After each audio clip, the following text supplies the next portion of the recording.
নমস্কার, কেমন আছেন সকলে? আশা করছি সবাই খুব ভালো আছেন। হজবরলের উপর নতুন ব্লগে তোমাদের সকলকে জানাই অনেক স্বাগত।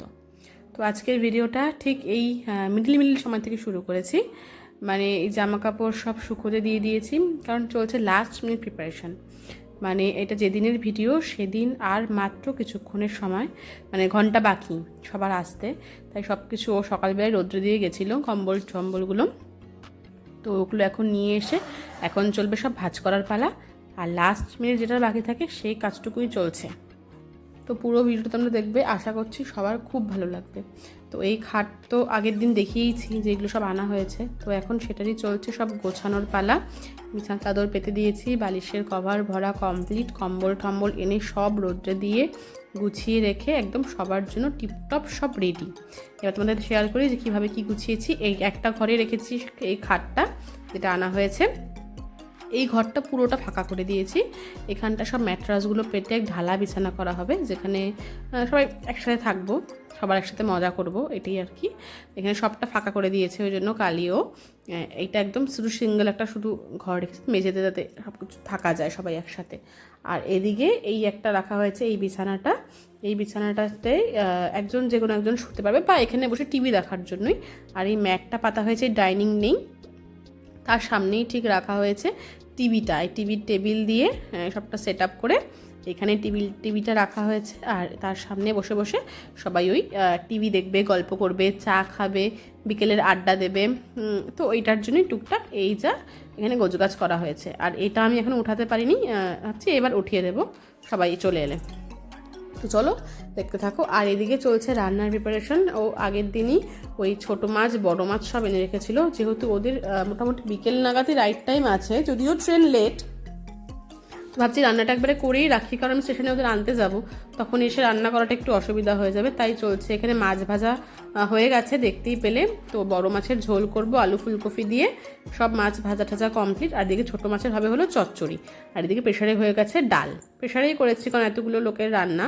এইদিকে চচ্চড়ি হয়ে গেছে, ছোটো মাছ চচ্চড়ি করেছি রান্না। আর করেছি হলো এই মুসুর ডাল করেছি, টমেটো ধনেপাতা পেঁয়াজ শুকনো লঙ্কা দিয়ে। আর এদিকে করেছি আলু আর ফুলকপি দিয়ে কাতল মাছের ঝোল। দেখতে তো বেশ ভালো হয়েছে। এতজনের রান্না বেশ অনেক দিন পরেই আমি করলাম, সেই জন্য একটু চিন্তায় আছি যে সব ঠিকঠাক আছে নাকি। আশা করছি সব ঠিকঠাক থাকলেই ঠিক আছে। তো এখন বেরিয়ে গেছি সবাইকে রিসিভ করতে।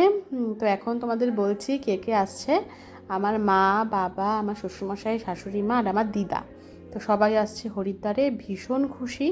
আজ প্রায় 5 মাস পর সবাইকে দেখতে পারবো। মানে মুখ দেখেই বুঝতে পারছো যে কি একটা এক্সাইটমেন্ট মনের মধ্যে কাজ করছে।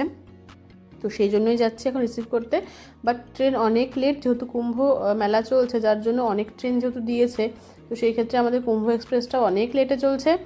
মোটামুটি আজকে ঢুকে যাওয়ার কথা ছিল 5:30 নাগাদ, কিন্তু এখন 10টার সময় দেখাচ্ছে রাইট টাইম। জানি না কখন যেতে পারবো। তো এখন যাচ্ছি দুজনেই। তো আমাদের বাইকেই যাচ্ছি, কারণ বেশি সময় লাগে না আমাদের বাড়িতে আবার ফিরতে, 20 মিনিটের মতন লাগে। আর যেহেতু স্টেশন অ্যাভেলেবেল টোটো অটো সবই পাবো, তো সেটা করেই বাড়ি চলে আসবো।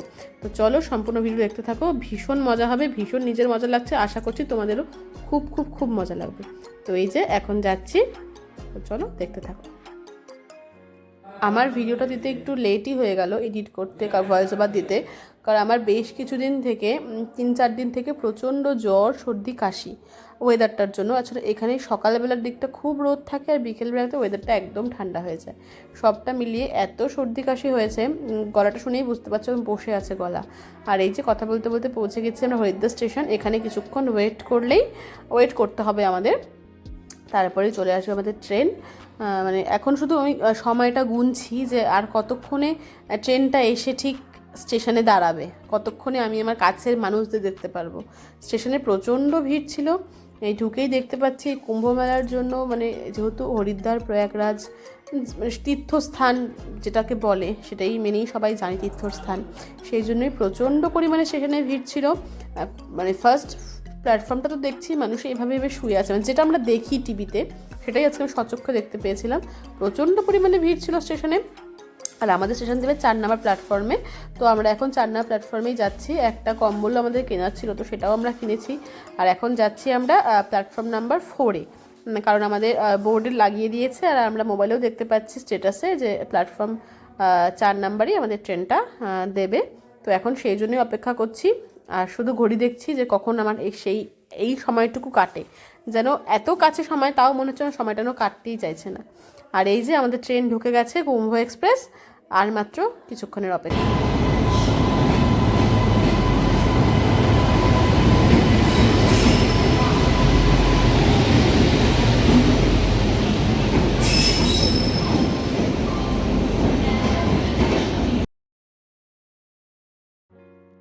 দেখতেই পাচ্ছ ট্রেনটাতে কি পরিমাণে ভিড় ছিল, প্রচণ্ড ভিড় ছিল, প্রচণ্ড রাশ ছিল ট্রেনে। ইভেন স্লিপার ক্লাসেও খুব ভিড় ছিল, বাট এটাই রক্ষে যে আমরা এসিতেই টিকিট কাটা হয়েছিল ওদের।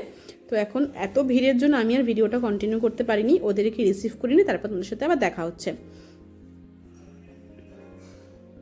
আর এই যে সবাই নেমে গেছে, আর কাছের মানুষদের এত কাছে পেয়ে আমার এত ভালো লাগছে, মানে মনটা একদম আনন্দে ভরে যাচ্ছে। আর সবাই লাগেজ তুলতে এখন ব্যস্ত। একটা অটো ভাড়া করা হয়েছিল, যেখানে যেহেতু প্রচুর লাগেজপাতি ছিল সেগুলো নিয়ে যেতে আমাদের সুবিধা হবে। আর এই যে এটা হলো আমার শাশুড়ি মা, ভীষণ খুশি লাগছে, আনন্দ লাগছে। আর আমার দিদা, আর ওই যে আমার মা যে হাত নাড়ছে, আর বাবা, দুই বাবা আর ও মিলে সব লাগেজপাতিগুলো তুলছে। তো চলো এখন বাড়ি যাওয়া যাক। আশা করছি খুব সুন্দর সুন্দর ব্লগ এরপর তোমাদের সাথে শেয়ার করতে পারবো। সবাই চলে এসছে, এখন সবাই ফ্রেশ হবে। তো চলো আজকের ভিডিওটা এই পর্যন্তই রাখছি। কেমন লাগলো অবশ্যই কমেন্ট করে জানিও, ভালো লাগলে লাইক, কমেন্ট, শেয়ার আর সাবস্ক্রাইব করে দিও। আজকের মতন বাই।